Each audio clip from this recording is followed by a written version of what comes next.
Yes, sir. I liked your top 5. That was great. So I'm going to ask you what your top 5 leaders are that started as entrepreneurs, inventors, engineers, and made the jump to manager, and then finally actually made the jump to great leader. Oh, man. I wasn't really ready for that. I think a lot of people who didn't make the jump well, and who were great, really great entrepreneurs. So let me kind of twist that around a little bit. In fact, nobody comes to mind that has done what you one. Well, I guess you'd have to say Bill Gates.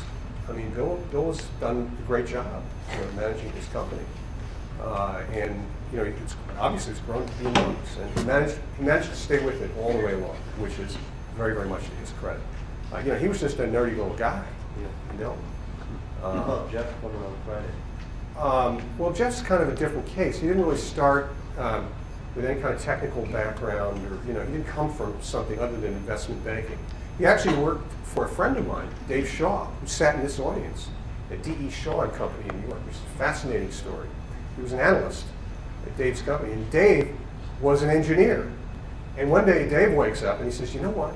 If I get enough mathematicians, this is back to one of my points, he says, I don't know much about math, but I'll bet if I get enough mathematicians, we can figure out a way to game the stock market. Do enough analysis and game the stock market. He was one of those firms. I don't know if they'll ever write a book about it, but it was phenomenal. Almost brought down the New York Stock Exchange. Anyway, Jeff Bezos worked for him as an analyst, where I think he learned lack of fear. And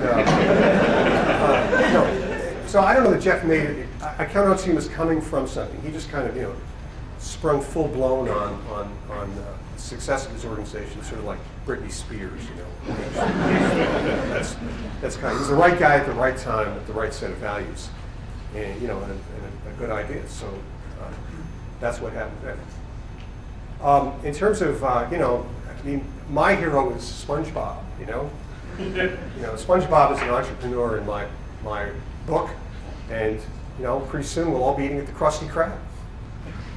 Nobody here sees SpongeBob. I'm like, what's the term, bimodal?